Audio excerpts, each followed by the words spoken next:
June 14th, 1986. Two brothers drove from Chicago to a house in Bensenville, Indiana, and never came back. Tony Spilotro was 52 years old. He had survived 3 murder trials. He had beaten a RICO indictment. The FBI had watched him for over a decade, tapped his phones, photographed his meetings, catalogued his associates, and never once put him inside a prison cell. 18 men he was suspected of killing. Not a single conviction. And then, on a Sunday afternoon in June, he got dressed, told no one where he was going, and walked into a room full of people who intended to bury him. Casino showed you the ending. Joe Pesci's Nicky Santoro, beaten with baseball bats, thrown into a hole in a cornfield. Brutal, visceral, the mob at its most savage. What Casino did not show you was why Tony Spilotro went. He knew. The evidence is documented, specific, and damning. By the time he drove to that meeting, Tony Spilotro understood exactly what was waiting for him. And he walked through the door anyway. This is why. Anthony John Spilotro was born May 19th, 1938, in Chicago, Illinois, the fourth of 6 sons. His father, Patsy, ran a restaurant on Hamlin Avenue in Bridgeport, a working-class neighborhood that sat inside the operational territory of the Chicago outfit, the organization that under Tony Accardo and later Sam Giancana controlled labor unions, gambling, and extortion across the entire city. Boys who grew up in that world absorbed its hierarchy the way other children absorbed school lessons. Tony Spilotro absorbed it faster than most. His older brother Vic was already connected to Outfit Street operations by the time Tony was a teenager. The family name meant something in that world. Not power, not yet, but proximity. Tony understood early that proximity was how you started. By his early 20s, Spilotro was running with Outfit Street crews on Chicago's near North Side.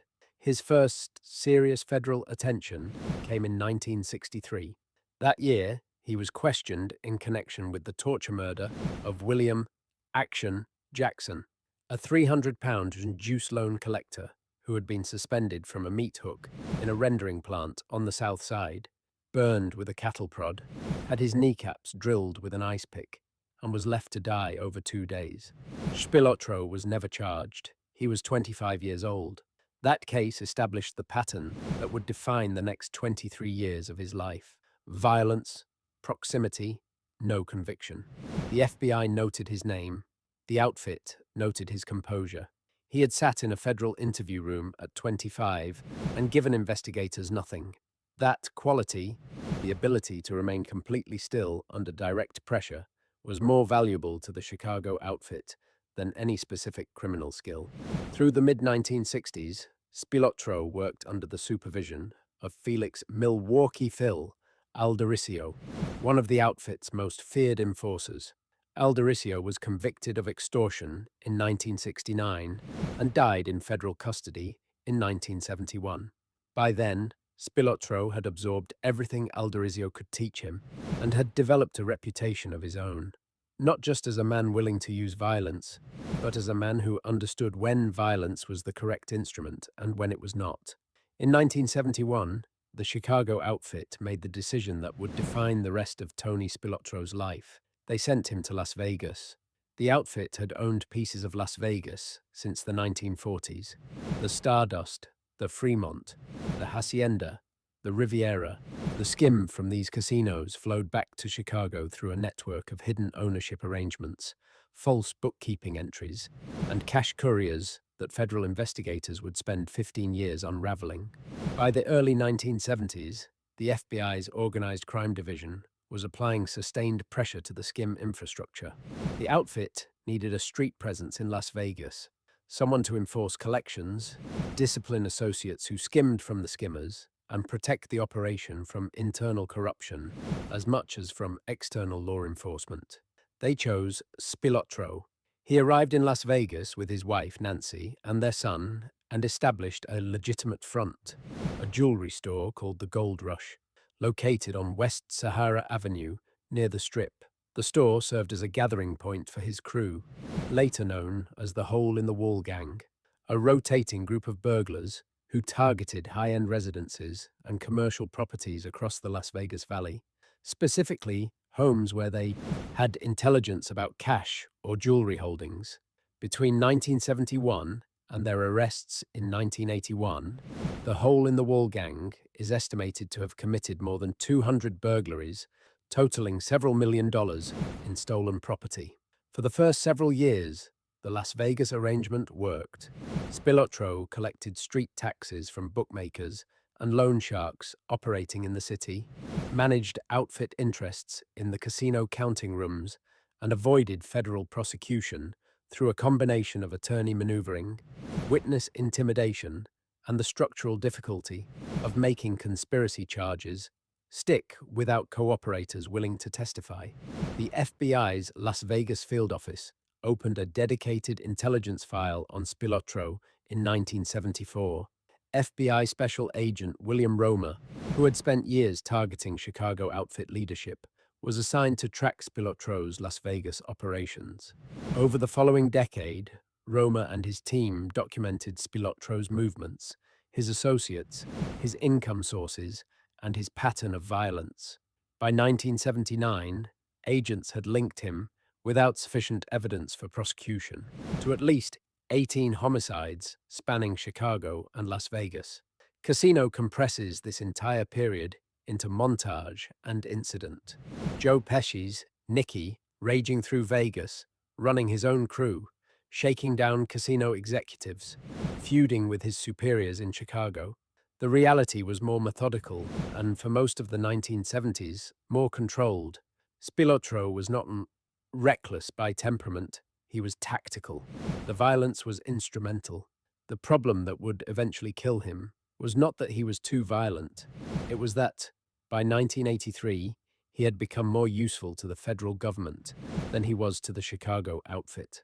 To understand why Tony Spilotro walked into his own execution, you have to understand what the Chicago outfit was facing between 1983 and 1986, and how Spilotro himself had become the source of every problem they were trying to solve at once. Three separate crises converged simultaneously, and they converged on the same name. The first was federal pressure, of a kind the organization had never experienced before. The FBI's Operation Strawman, a multi-year investigation into the casino skim network, had by 1983 produced grand jury indictments targeting the financial infrastructure directly. Prosecutors had built a case using wire intercepts, undercover accounting audits, and the detailed cooperation of Frank Rosenthal, the real-life model for Robert De Niro's Sam Rothstein in Casino. Rosenthal had managed the Stardust and other outfit-controlled casinos throughout the 1970s. His knowledge of the skim operation, the amounts, the routes, the personnel, the accounting mechanisms, was comprehensive and specific. The outfit's Las Vegas operation was not just under investigation, it was documented. The skim infrastructure that Spilotro had been sent to protect was already compromised before his own legal problems accelerated. The casinos were under Nevada Gaming Control Board audit. The outfit's ownership arrangements were being traced through shell corporations. Everything about Las Vegas had become a liability, and Spilotro was the most visible face of that liability. The second crisis was Spilotro's own federal indictment. In 1983, prosecutors charged him with 18 counts of racketeering under RICO, the same statute that had already broken the New York families and was now being applied systematically to Chicago. The charges encompassed murders, extortion, the hole-in-the-wall, gang burglaries, and his entire Las Vegas operation. The trial was scheduled for 1986. The outfit's attorneys, reviewing the evidence in discovery, believed there was a substantial probability of conviction. A convicted Spilotro, facing a 30-year federal sentence with no possibility of early release, was a precise category of threat. He had not cooperated yet. He had given investigators nothing across 2 decades of questioning. But the calculation changes when a man is looking at the rest of his life in a federal penitentiary. The outfit had seen it before. They had watched Joe Valachi flip in 1963. They had watched Jimmy Fratianno cooperate in 1977. They understood exactly what a desperate man with institutional knowledge and nothing left to protect could do to an organization. The third crisis was personal, and it collapsed whatever remaining goodwill Spilotro still had with Chicago's leadership. Sometime in the early 1980s, the precise timeline is disputed, but FBI surveillance logs suggest it was ongoing by at least 1981. Tony Spilotro began an affair with Geri McGee, the wife of Frank Rosenthal. This was not a casual transgression. Rosenthal was a protected associate of the outfit, a man whose continued silence about the skim operation was operationally critical at the exact moment federal prosecutors were building their case. Sleeping with his wife was not simply a personal insult to Rosenthal, it was an act that destabilized the most sensitive relationship the outfit was managing in Las Vegas at its most vulnerable moment. Rosenthal reported the affair to Chicago. Joey Aiuppa, the outfit's boss, and Jackie Cerrone, the underboss, were both informed. The affair continued regardless. Spilotro made no effort to end it, and no effort to conceal it. That combination, the indifference to institutional authority, the disregard for the operational consequences, told Chicago's leadership something definitive about where Tony Spilotro's loyalty actually sat. Casino dramatizes the affair as the film's emotional engine. Sharon Stone's character, drawn from Geri McGee, becomes the pivot on which the entire narrative turns. What the film cannot fully convey is the operational meaning of the affair, not as a love story or a betrayal, but as the final piece of evidence that Tony Spilotro had stopped functioning as an outfit asset and had become an outfit problem. By late 1985, the decision had been made at the highest level of the Chicago outfit. Tony Spilotro would be removed before his RICO trial concluded and before any cooperation agreement became possible. What makes the documented record so striking, and what Casino never dramatizes, is what Spilotro did with the knowledge that the sentence had been passed, because he knew. The evidence for this is not inference. It is specific, documented behavior, captured in FBI surveillance, and later introduced in federal court. In the months before June 1986, Spilotro made a series of moves that have no explanation, except awareness of what was coming. He began requesting face-to-face meetings with outfit leadership in Chicago, meetings that were delayed, rescheduled, and ultimately never granted. In any organized crime hierarchy, a man who cannot get a sit-down with his superiors has already been told something without words. Spilotro had spent 30 years in this world. He understood the language of deferred meetings. FBI surveillance intercepts from early 1986 captured Spilotro in conversations that reflected direct awareness of his changed status within the organization. These intercepts were introduced as evidence in the 2007 Family Secrets federal prosecution. The content was unambiguous. Spilotro knew the outfit's leadership had made a decision about him, and he said so. He began restructuring his financial affairs. Property titles were transferred to his wife, Nancy. Business arrangements were reorganized. These are the documented actions of a man who has assessed the probability of his own death as high and is making arrangements accordingly. Not fleeing, not cooperating, but preparing. And then, on June 14th, 1986, Tony Spilotro and his brother Michael drove to Bensenville. They had been told the meeting was a promotion.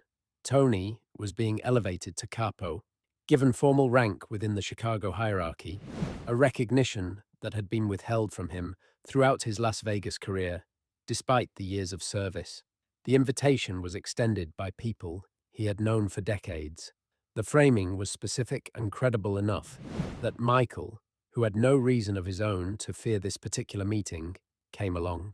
Citation: FBI Chicago Field Office, Post-Mortem Investigation Files, 1986, cited in Roma the Enforcer, 1994. He knew the outfit wanted him dead. He drove 2 hours to a meeting framed as a promotion.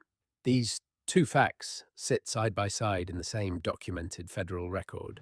The question of why has 3 documented answers, and none of them are what Casino suggests. The first answer is the one closest to the film's version. Identity. Tony Spilotro had constructed his entire life around a specific posture: the man who does not run, does not show fear, does not beg. For 30 years, that posture had been the source of his power.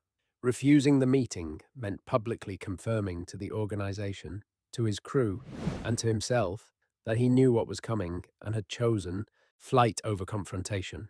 That was a posture Spilotro was constitutionally incapable of adopting, not because he was brave in any simple sense, but because the alternative, the identity of a man who ran, was more unbearable to him than the meeting itself. The second answer is strategic and colder. If Spilotro attended the meeting and survived, if the promotion was genuine, if his read on the outfit's intentions was wrong, the alternative was catastrophic. Running meant the end of everything simultaneously: his position, his income, his protection, his family's safety, and any remaining legal options in his RICO case. A man who flees from the outfit has no lawyers, no allies, no infrastructure. The downside of attending, if he was wrong about the danger, was nothing. The downside of not attending, if there was no danger, was total destruction. The calculation, framed that way, pointed toward the meeting. The third answer is the one the documents record most clearly, and it is the hardest to watch. Michael Spilotro went with him. Michael was not the target.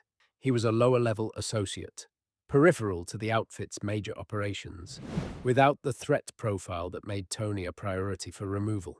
The men waiting in that basement in Bensonville had not been sent to kill Michael Spilotro. He was in the wrong place because his brother asked him to come, or because Tony told him it was safe, or because Michael understood something of what the meeting might mean and chose not to let his brother face it alone. The 2007 Family Secrets federal prosecution, which convicted James Marcello, the man identified as having ordered the murders, along with several other Chicago outfit members, established through cooperating witness testimony what happened in that basement. Both brothers were beaten to death by at least 10 men using their hands and feet. The beatings lasted several minutes. Michael Spilotro, who had nothing to do with the decisions that condemned his brother, was killed first.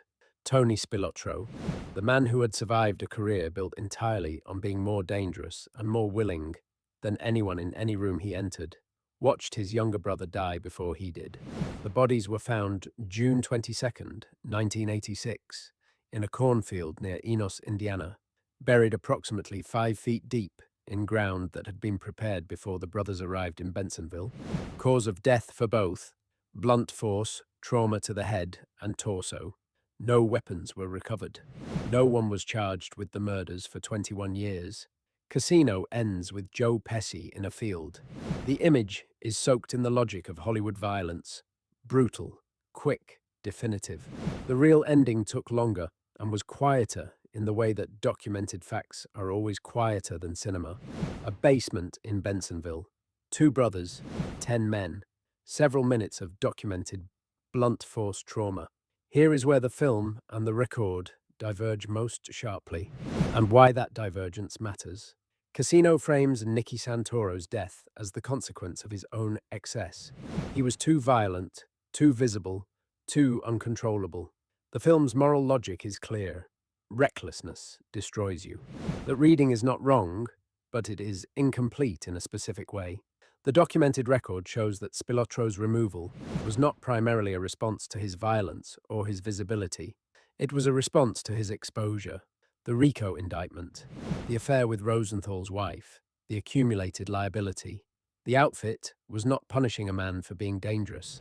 They were eliminating a structural problem before it could be exploited by federal prosecutors in open court. That distinction matters because it tells you something true about how these organizations actually function, not as crime families bound by personal loyalty and codes of honor, but as enterprises making calculated decisions about risk and exposure. Tony Spilotro was not killed because he went too far. He was killed because the people who sent him to Las Vegas in 1971 had concluded, 15 years later, that keeping him alive cost more than removing him. The violence was not the cause, it was the instrument. Casino is a masterpiece of American crime cinema. It is also a compression, It takes the chaos of an entire organization's collapse and gives it the shape of a love story and a moral fall. What gets lost in that compression is the institutional logic, the bureaucratic coldness of the actual decision. The fact that Tony Spilotro was not destroyed by his own demons, but by a cost-benefit analysis conducted by men in Chicago who never set foot in that basement. In 2007, James Marcello, identified by federal prosecutors as the man who ordered the Spilotro murders, was convicted in the family secrets trial on racketeering charges that included both killings. He was sentenced to life in federal prison without the possibility of parole. He died incarcerated in 2023 at the age of 80. The men who carried out the killings in that basement were never individually identified or charged for the murders themselves. The case was resolved at the organizational level. It was not resolved at the human level. It never is. The Gold Rush jewelry store on West Sahara Avenue is gone. The Stardust Hotel, which the Chicago outfit skimmed for 15 years and which Tony Spilotro was sent to Las Vegas to protect, was imploded on March 13th, 2007, 63 days before the family secrets verdict was delivered. The men who ordered Tony Spilotro's death were convicted in the same calendar year that the last physical structure connecting him to his purpose in Las Vegas was demolished. The timing was coincidental. The symmetry was complete. Whatever calculation Tony Spilotro made in that car on the morning of June 14th, 1986, whether it was ego or strategy or the specific fact that his brother was sitting in the passenger seat, it was his last one, and it was, in its way, entirely consistent with every calculation he had made for 30 years. He did not run. He did not cooperate. He did not make a phone call to the FBI. He did not ask for protection he knew would not come. He drove to Bensonville the same way he had walked into every room for 3 decades, as if the outcome had already been decided and he had already accepted the terms. The difference that Sunday was that he was right.